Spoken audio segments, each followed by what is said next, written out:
Salmos, com certeza você já encontrou,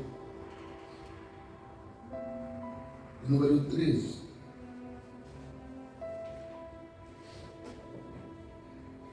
Eu não sei como é que diz aí o cabeçalho da sua Bíblia. Socorro vem do Senhor. Não, mas o Salmo tem um título, não tem? Primeiro livro. Aqui na minha Bíblia. O Salmo de Davi, quando teve que fugir de Absalão, seu filho. É o 3, né?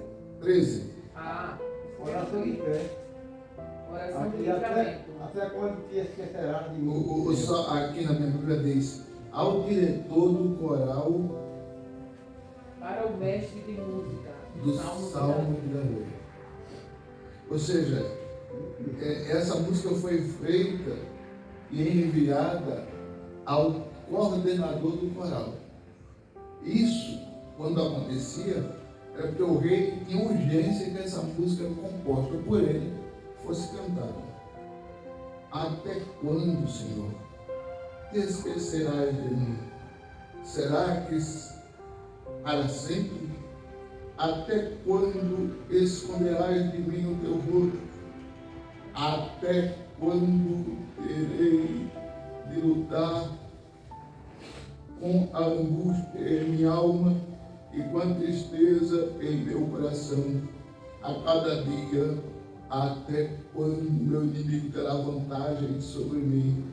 Volta-te, responde-me, Senhor meu Deus, restaura o brilho dos meus olhos, ou morrerei. Não permitirei que meus inimigos digam que nos derrotará. Não deixes que se alegrem com meu fracasso. Eu, porém, confio no teu amor. Por teu livramento me alegrarei e cantarei ao Senhor, porque Ele é bom.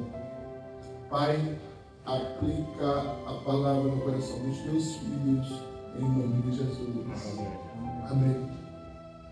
Meus amados irmãos, não vou ser prolongado, esse não é o meu objetivo aqui esta noite. Mas eu... É tarde. Está tarde, é verdade. Mas vamos pensando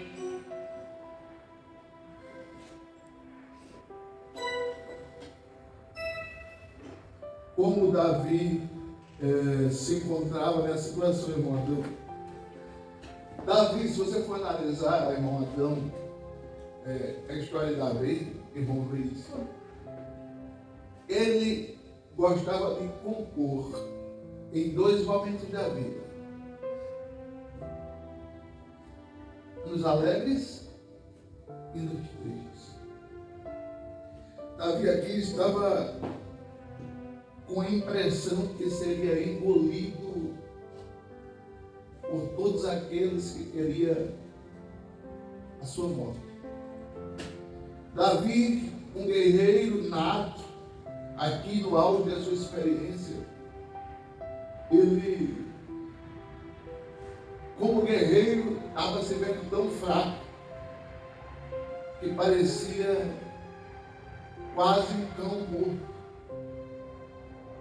Davi, nessa situação, porque entende o seguinte, é daí de onde surge aquela ideia: vamos fazer uma corrente de oração. Davi acreditava que quanto mais clamou, mais rápido Deus respondia. Foi por isso que ele fez esse salmo, e no salmo diz: salmo enviado ao diretor do coral. Ele fez a letra, a música, e disse: corre lá e manda para o maestro, porque eu quero que todo mundo cante esse louvor para clamar ao Senhor, para ver se ele nos escuta no coletivo, porque a minha não está escutando. Perceba a situação caótica de Davi. Perceba o que ele diz. Outro dia eu estava pregando aqui, o adequando de Deus e o adequando do homem. Perceba quando ele diz: quantos até quando ele diz em um pequeníssimo capítulo, ou num pequeníssimo salmo. Perceba o quanto ele está sofrendo. Perceba, ele estava ao pé da depressão, ao pé da crise de pânico. Ele estava prestes a se entregar.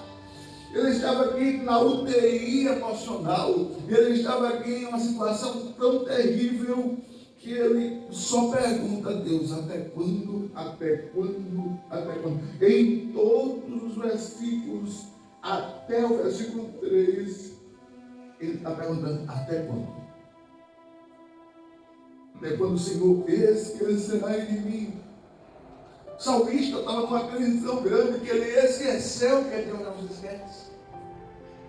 Davi estava numa crise tão grande que ele esqueceu que o Senhor não, em um segundo sequer, não consegue esquecer. Porque ele não é homem para que minta, nem filho do homem para que se arrependa. Então jamais Deus ia dizer que lembra de nós continuamente se ele se esquecesse. Mas o salmista se esqueceu que Deus nunca esquece. Perceba, o negócio era tão grave que ele disse: será que para sempre? Será que até a minha morte eu vou ficar esquecido por ti? Eu que já fui o teu preferido. Eu que já fui o rei que mais venceu em Israel. Eu que já fui o homem mais respeitado depois da morte de Golias. Eu que já fui o homem que foi buscar e resgatou a arca da aliança, a arca do concerto. Eu até quando o Senhor vai continuar esquecido? Será que para sempre? É em momentos de angústias que eu preciso aprender a compor com Davi. Em momentos de angústias que eu preciso saber os caminhos que Davi trilhou. Até quando terei que lutar com angústia na minha alma e com tristeza em meu coração? Lutar com angústia é terrível. Porque a angústia e a tristeza, elas são irmãs. A angústia, ela vai sufocando. E a tristeza, ela vai apunhalando. Quando a angústia e a tristeza se unem, gera a depressão. Porque a pressão emocional gerando angústia. E a pressão psicológica gerando a tristeza. E aí gera um nome chamado depressão. É a pressão de duas situações para gerar uma. Entenda? O salmista está dizendo: eu estou prestes a ficar depressivo. A angústia e a tristeza estão no nível na minha vida que até quando eu vou ter que me fazer de forte? Quantas vezes eu e você nos fazemos de forte e só Deus sabe o quanto a angústia e a depressão está nos esmagando. Perceba, ele dá um clamor tão desesperador e diz: o coração está cada dia mais angustiado. Até quando meus inimigos terão vantagem sobre mim? No sentido original desse texto, no hebraico, o salmista estava dizendo: todo dia eu estou sendo derrotado pelos meus inimigos. Só acordo para ser derrotado. Só acordo para passar vergonha. Só acordo para ser humilhado. Só acordo para ficar depressivo e angustiado. Até quando? Mas perceba, o salmista não está fazendo aqui uma reclamação, entenda? Ninguém é louco de fazer uma reclamação a Deus. O salmista está fazendo aqui um desabafo, é diferente. Desabafar é jogar fora ou aos pés de alguém aquilo que está aqui dentro. E cobrar é exigir. O salmista não estava cobrando de Deus, não estava passando na cara de Deus, não estava provocando a Deus. O salmista estava jogando fora nos pés de Deus o que estava dentro do seu coração. Por isso que ele diz: volta-te, Responde-me, Senhor, meu Deus, restaura o brilho dos meus olhos. Você sabe que a primeira característica que um profissional conhece que alguém está depressivo é pelo olhar? Você sabia que a primeira característica de quem está depressivo, ele não consegue ter um olhar incisivo, ele não consegue ter um olhar alegre, ele não consegue ter um olhar que sorri, ele não consegue ter um olhar que transmita a felicidade, ele só consegue um olhar que traga angústia e tristeza e mágoas, ansiedade, pânico, medo e todo tipo de incapacidades emocionais. O salmista estava relatando para Deus: eu estou para lá no fundo do poço. Eu estou para lá da situação que eu estou enfrentando. Senhor, onde é que está o Senhor? Cadê o Senhor? O Senhor que disse que é meu pastor. O Senhor que disse que é o meu esconderijo. O Senhor que disse que me tirou do charco, que eu clamasse ao Senhor. E o Senhor que me tirou do charco de lodo. O Senhor que acampa os teus anjos. O Senhor do Salmo 46. Cadê o Senhor? Onde é que está o Senhor? Eu mesmo não sei. O salmista estava dizendo isso. Por isso que ele disse: volta-te para mim e responde. Ele estava dizendo: Deus, deixa de me ignorar. Por favor, eu vou morrer. Eu estou dando meus últimos suspiros. Não permita que os meus inimigos digam: nós derrotamos. Não deixe que se alegrem com o meu tropeço. Ele estava dizendo antes que estava sendo derrotado no dia.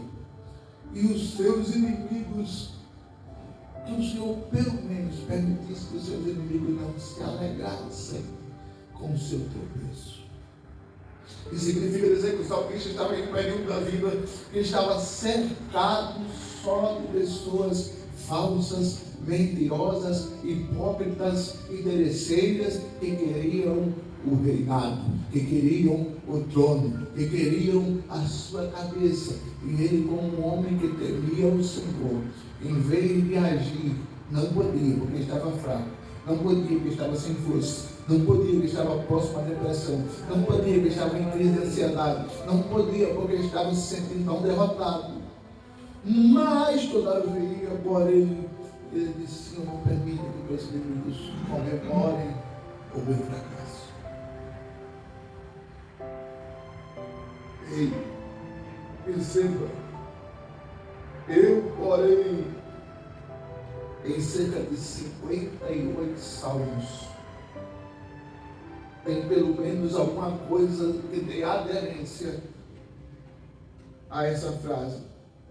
Eu, porém, confio em ti, em teu amor, pois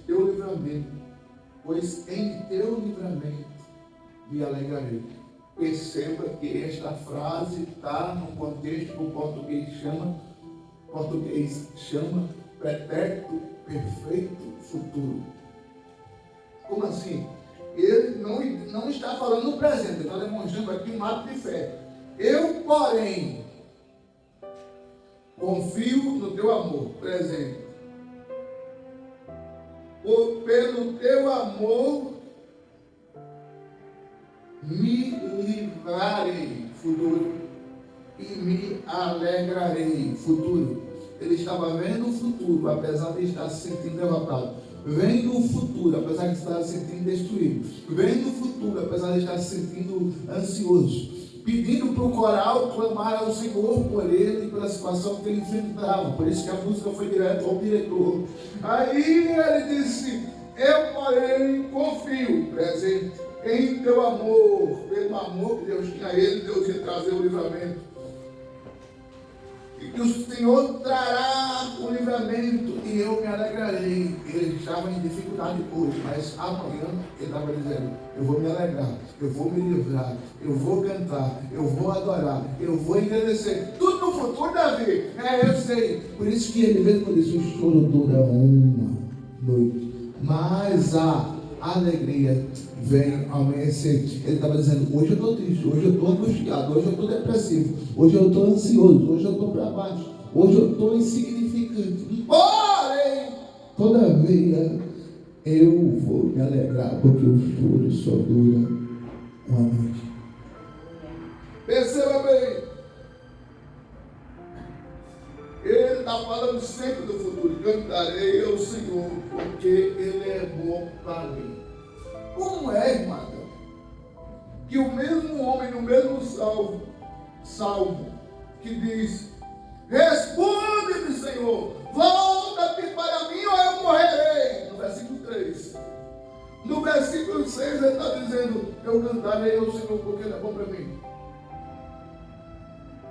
Porque o salmista sabia que apesar das circunstâncias que ele estava enfrentando, parecendo que Deus o havia esquecido, parecendo que Deus estava o rejeitando, parecendo que Deus estava esquecendo de maneira completa, ele, no fundo do coração, ele tem certeza: o Senhor é bom para mim.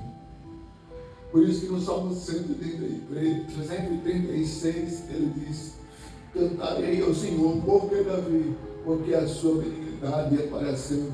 Libertou Israel, porque a sua benignidade é para sempre. Abriu o mar, porque a sua benignidade é para sempre. O salmista conhecia a benignidade do Senhor. Entenda, a gente não acha uma lógica exata no raciocínio de Davi, quando ele no mesmo salmo pede para o Senhor socorrer ele, livrar ele, se virar para ele, e ao mesmo tempo ele diz: eu confio no Senhor, porque Ele é bom para mim. Se Ele é bom, por que ele está desabafando desse jeito? Porque o salmista não era um homem que se aproximava de Deus por interesse. O salmista era um homem que se aproximava de Deus pelo amor que ele tinha ao Deus de Israel. Aleluia.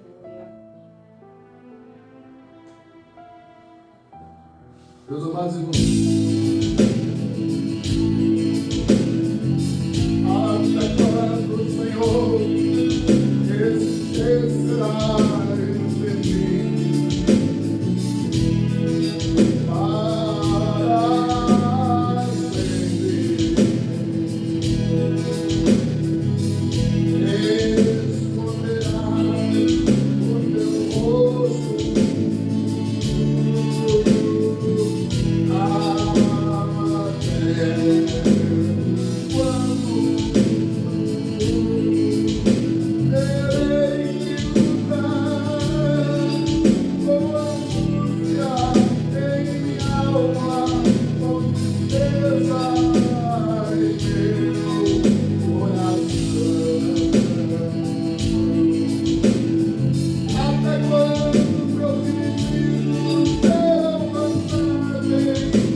porque a hora não permite que a gente prossiga. O salmista transpirava angústia, ansiedade, depressão. Só que não estava num nível de depressão muito alto. Mas, entenda, o mesmo salmista disse que o Senhor era a sua força, que o Senhor era o seu socorro, que o Senhor era o seu guia, que o Senhor era o seu porto seguro. Sabe o que é que faz a gente adorar a Deus mesmo dentro do problema? É a certeza de que Ele não lhe deixará morrer naquela situação. Hoje eu passei a madrugada orando e recebi uma certa quantidade de áudios, mas existe um que eu não sei se eu vou achar, que me chamou muita atenção. E eu oro e mando áudio de oração para uma boa dezena de pessoas. E eu recebi esse áudio aqui depois de uma oração. Essa irmã está no Rio Grande do Norte, em uma situação dificílima por causa da diabetes. Ela, quando descobriu o diabetes, ela, em vez de correr do açúcar, a única alternativa de trabalho que ela encontrou foi trabalhar com bolo. Aí, ela com diabetes, trabalhando, fazendo bolos, a diabetes dela está num grau tão elevado que está matando, literalmente, todo o funcionamento do corpo dela da parte da barriga para baixo.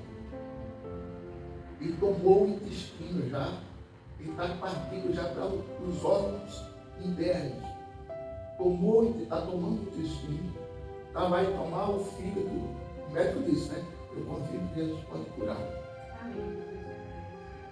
Depois da oração, a irmã manda esse áudio para mim. Que maravilha, meu irmão. Muito obrigada, meu querido. Muito obrigada, muito obrigada, muito obrigada. Que Jesus te abençoe, te abençoe, te abençoe, te abençoe grandemente. É por essas orações que eu ainda estou de pé. É por essas orações que mesmo deitado numa cama, sem poder levantar, que eu sinto alegria no meu coração. Choro não de alegria, não de tristeza, mas de alegria de saber que eu tenho pessoas que oram por mim e que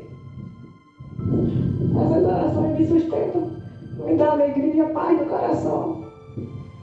E eu agradeço imensamente pelas orações que os irmãos têm feito por mim, principalmente você, que eu considero como meu filho, que você tem a idade quase do meu filho.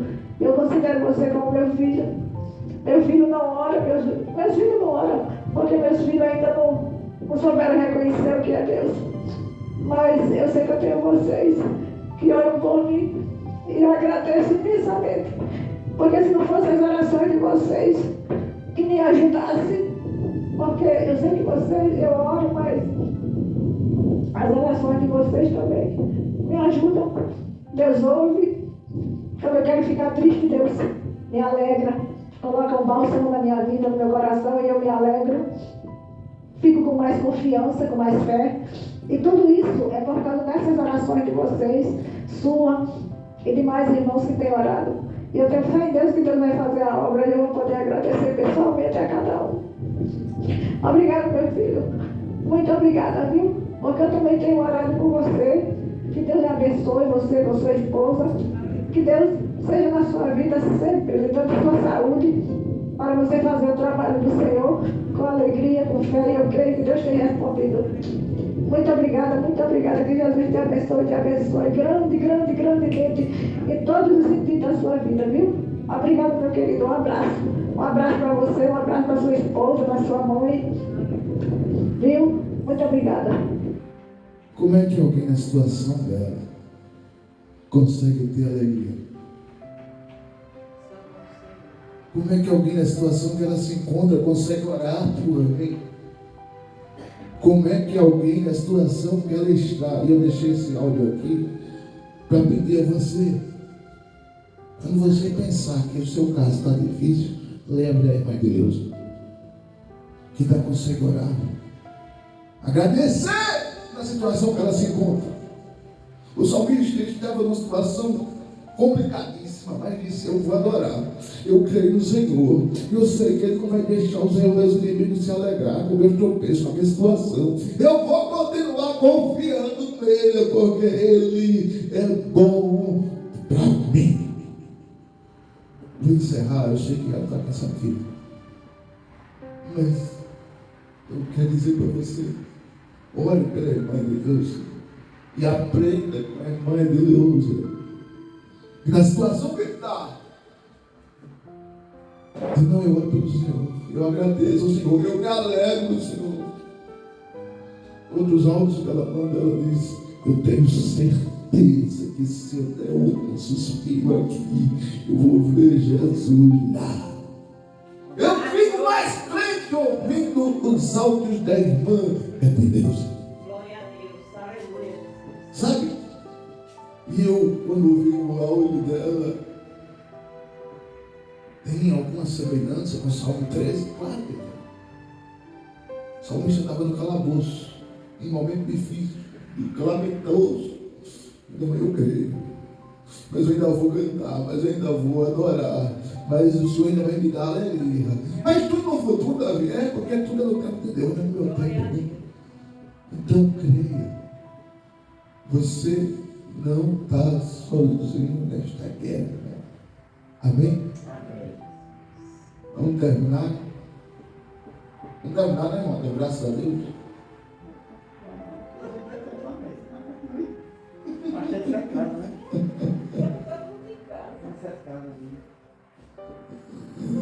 Mas, meus amados, eu sempre digo para minha esposa que vai ter um dia que eu vou tirar só para